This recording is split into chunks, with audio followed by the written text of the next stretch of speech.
Hello दोस्तों, अगर आपके मन में भी ये सवाल आता है कि जब सरकार को ही नोट प्रिंट करने हैं तो सरकार ढेर सारे नोट छापकर देशवासियों को करोड़पति क्यों नहीं बना देती। जब सभी करोड़पति हो जाएंगे तो देश से गरीबी अपने आप दूर हो जाएगी।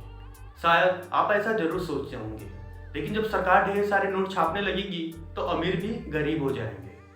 अर्थशास्त्री बताते हैं कि कोई भी देश अपनी मर्जी से नोट नहीं छाप सकता है।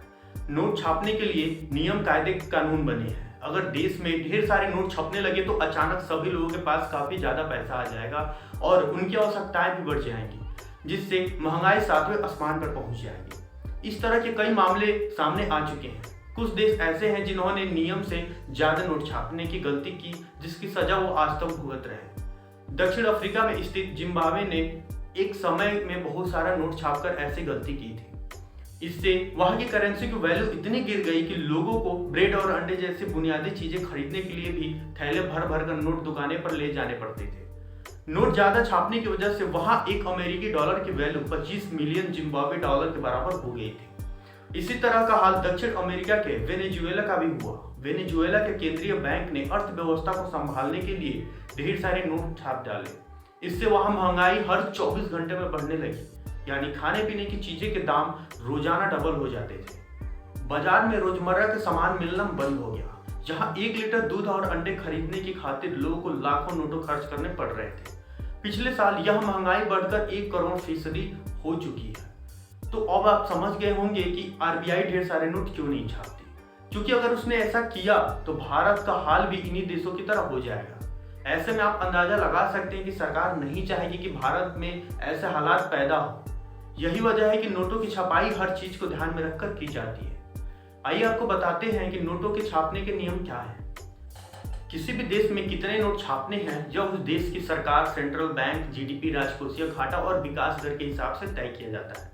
हमारे देश में रिजर्व बैंक तय करती है कि कब और कितने नोट छापने हैं।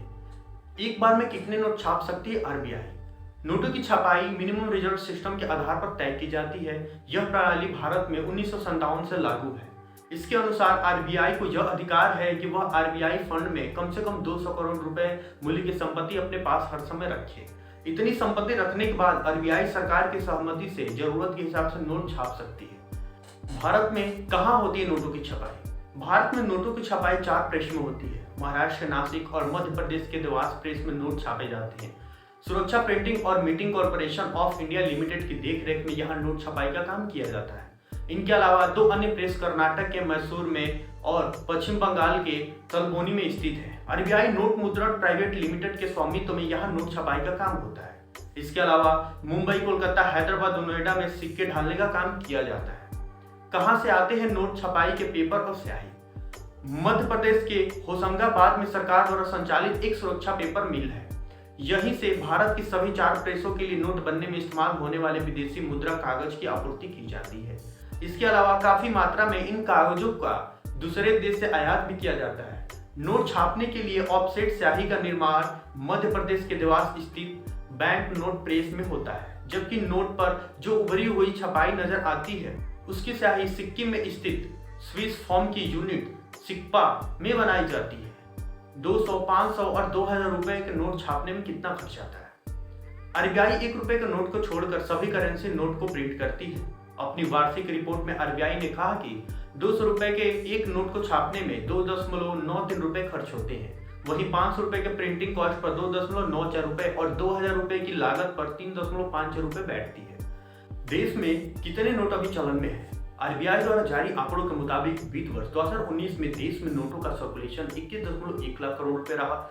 वित्त वर्ष 2018 में नोटों का सर्कुलेशन 18.03 लाख करोड़ रुपए था। वॉल्यूम टर्म में सर्कुलेशन में बैंक नोटों की संख्या 108.76 अरब रही, जबकि पिछले वित्त वर्ष में यह संख्या 102.4 अरब थी। तो दोस्तों, कैसा लगा आपको यह जानकारी? अगर यह आपको वीडियो पसंद आई हो तो इस वीडियो को लाइक और हमारे चैनल को सब्सक्राइब अवश्य करें। धन्यवाद।